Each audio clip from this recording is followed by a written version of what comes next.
The Shaman's View. I'm Dr. Alberto Villoldo, and today I want to tell you about the ancient prophets, the visionaries of old, the medicine men and women that had defeated death and stepped outside of time, and the prophecies that they left for us today. In ancient days, time was not as rigid as it is today. Today we are trapped inside time. We have no time. We have run out of time.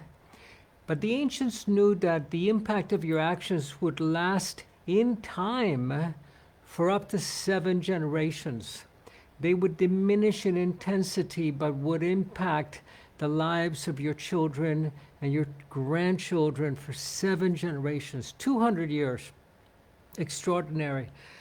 And these men and women were able to track the outcome of the decisions and choices that we were making across centuries.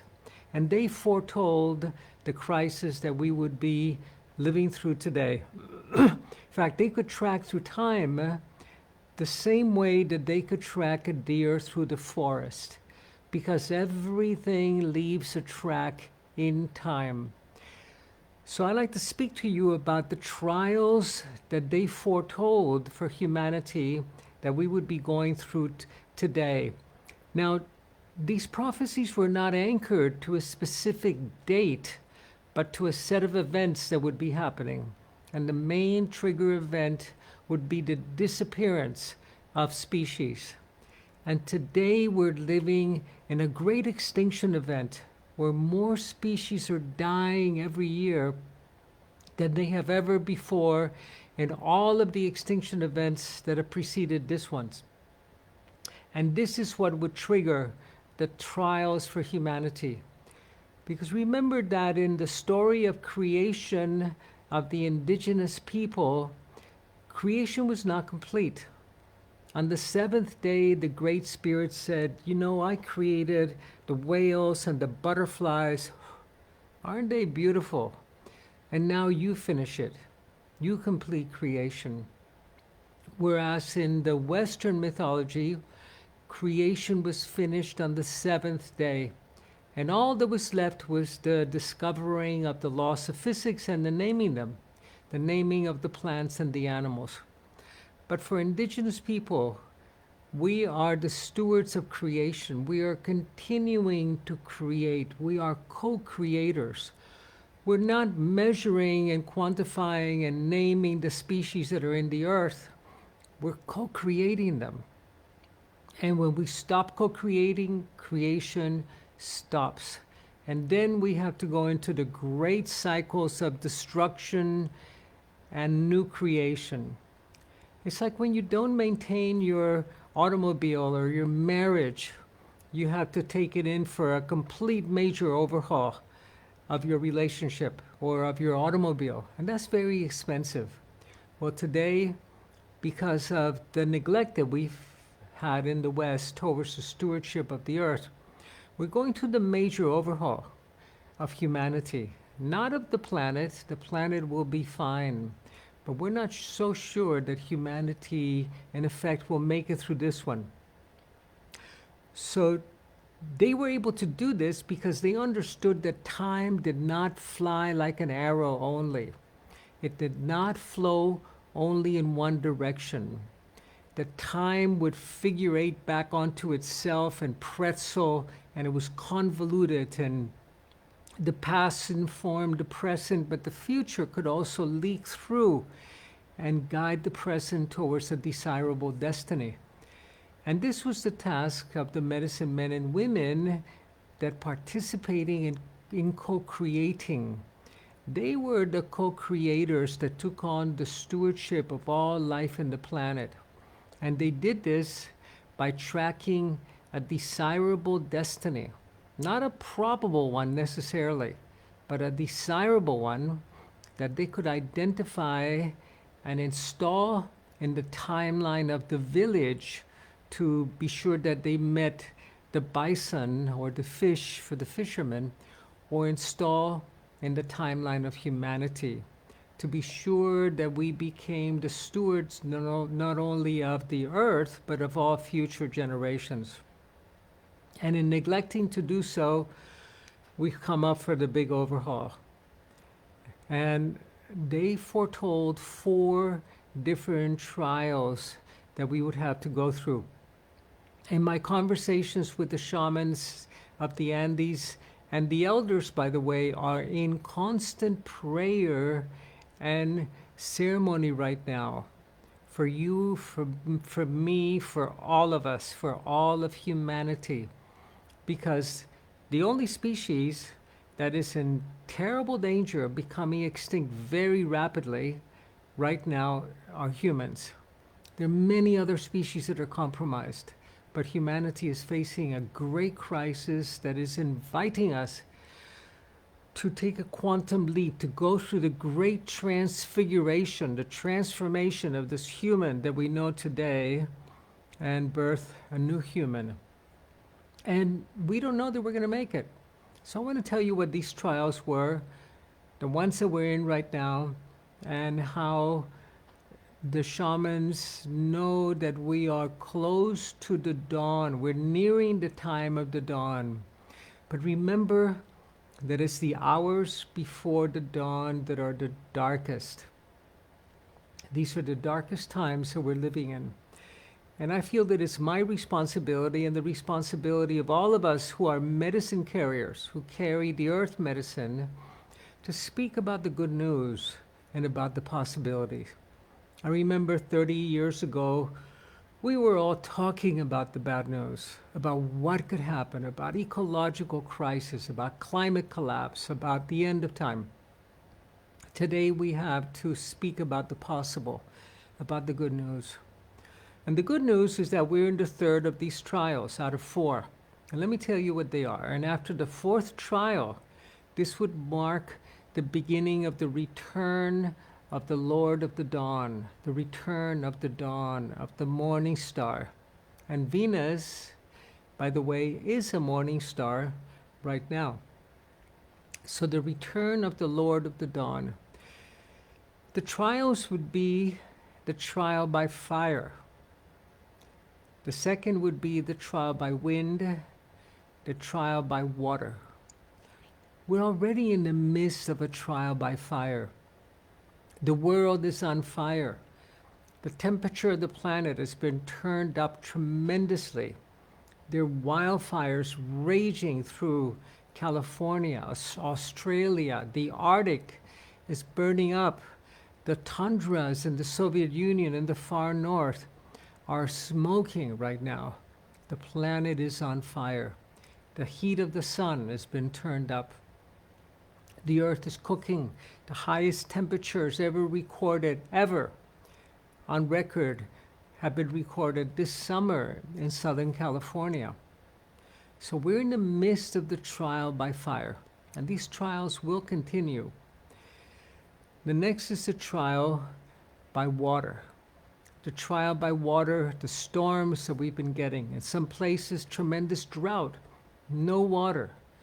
Plants are not surviving. In others, way too much water, flooding, immense flooding that is happening with the storms that are growing in size every year. Superstorms that did not exist 15, 20 years ago. We're in the midst of the trial by water. But not only the storms, it's also in our water, in our drinking water, that we have contaminated with the chemicals of humanity. There's no water anywhere in the civilized world that is free of estrogen because of the contamination by the hormones and the birth control pills that humanity has been manufacturing, and that we give to our animals to fatten them and make them more profitable.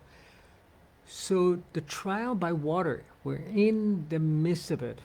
And the storms that are going to be buffeting the United States and Europe during the storm season are going to be quite extraordinary.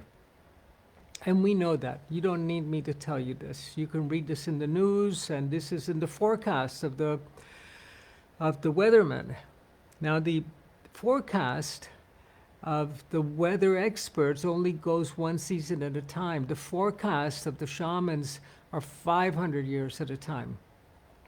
The trial by water, we're in the midst of it, but it's not only the waters outside of us and our drinking water, but our internal waters. We are water beings. We're 80% water. The waters that cleanses, that wash us, that purify us, that nurture us. We're thirsty. Our bodies are becoming parched, and our drinking water is not satisfying that deep need to replenish the waters within us. The next is the trial, earth, air, fire, and water. The trial by wind, which are the tremendous windstorms that we're facing today. And not only the windstorms, but the contamination of our air, of our breathing air. We're finding that the smoke from the fires in the west coast of the United States are blanketing the east coast or coming into Europe. The smog, the contamination of our cities, the pollution of our mother, of our breath, of our air is devastating us. It's making us sick. The air is the sustenance, is the prana, the chi, the life force that we get from nature. We get it from the plants. We think that the plants produce only broccoli and zucchini and apples for us. The plants produce oxygen. This is the first food that they give us. And this has become polluted. And we cannot take a deep breath of fresh air hardly anywhere in the world anymore. Be sure your air is clean. Get an air purifier. The final test, the one that's just beginning now, is the test of earth. And the trials of earth are the trials by earth movement. On the outside world, it's the movement of the earth. In fact, when we were doing the last great reading of the prophecies with the medicine men and women, they were saying that the earth needs to release the stress that's built up in her. And that the tremendous earth movements we're going to be witnessing, they're going to be shaking us awake, shaking our cities. And this is the next trial that we will need to face shortly in the short run before the return of the dawn, before the new dawn arrives. But the trial by earth, of course, is not only an external trial, but it's an internal test. The earth that we get our fruit from, our food is coming from depleted soils that have no nutrients. Beautiful, beautiful heads of lettuce and cabbage and vegetables when I go to Whole Foods markets, organic markets, but they have very little nutrient value because they're coming from soils that are mineral depleted. They're depleted soils. And also because we have been breeding and crossbreeding our vegetables and our fruits and our produce for sweetness and not for healing and regenerative powers, which is not in the sugar content. It's actually in the bitter content. So that if you have a wild blueberry, it has 100 times the phytonutrients and the plant chemicals that are going to repair the body, 100 times what a domesticated blueberry has that has not had to compete for survival, that gets watered twice a day, that has no pests, that has no competition, that has not had to become robust and strong. The crisis of Earth is that our Mother Earth is no longer supporting life for humans. And this is the great crisis that is ahead of us. How do we feed humanity, and how do we share food with the planet? Because our Western mythology assumes that all of the food in the planet belongs to us, humans, when it doesn't. It belongs to all creatures. Our mother loves all of her children equally, including the whales and the eagles and the insects that eat the plants that we want to protect with pesticides. She loves them all equally. the test of earth. Where are we going to nurture our earth? How are we going to support the earth in our bodies? That keeps us healthy and that keeps us vibrant. So we want to know where your food comes from, where your water comes from, where your air comes from. And as you know, if you've been following our shamans training, you know that we are shamans of fire, that our practices are the practices of fire. We're not the water school of the shamans that are the healers. We know that practice as well. We're not the earth shamans that breed and crossbreed their wisdom and their corn. We're not the water shamans that are the midwives and the ones that help the dying. We're the fire shamans of rapid transformation. Fire is the element that releases everything, that is trapped in an idea and in mythology and a time in history to create opportunity by consuming and burning out the old. So I invite you to do your fire ceremonies. I'm doing my fire ceremonies daily. And we have done fire ceremony together before many times. And I invite you to continue it in your practice so that we can be present for the dawn of this new time and we can become that human that we've been waiting for. Remember the fire ceremony? Blowing into the fire everything that has died. All the old stories, the old beliefs, the narratives, the tales of what happened to you, the only if, releasing all of those stale and tired old stories in the fire. Eventually, you may even want to release that story of being a woman or being a man so you can become gender-free, not gender-bound, because we've been bound to the tyrannical story of the male throughout human history. And we need to release that, of dominance, of control, of exploitation, of subjugation of the feminine. We need to release that by releasing our own gender. You cannot only release the story of the cruelty, of the abuse of power from the masculine. You got to even release your own sense of your inner masculine so that you can discover that inner feminine that we are reawakening today. You may even at some point want to put your name into the fire so that you can be free of your own name. And then hold it and return it so that it turns back into light.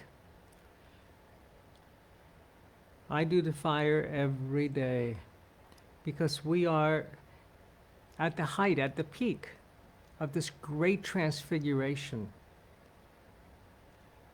And many times in my life, I've approached these opportunities kicking and screaming, not welcoming them, but saying no to them. I'm not ready. And today, we have the opportunity to be present for the great transfiguration of humanity that requires that you grow a new body that ages differently, that heals differently, and that dies differently. Requires that you invite the future to inform you, that you become destiny trackers, time trackers, masters of time. And to close, I'm going to take a card from the Shaman's Oracle and to see what guidance it offers us in this very last few moments of our work. And it is the card of the sun, of the sun. The sun, the dawn, announces the rising of the sun, the coming of a new light for us, for humanity, as stewards and co-creators in this earth. I invite you to step up to it, to answer that call. Thank you for joining me today. Blessings to you, and I will see you around our village fires.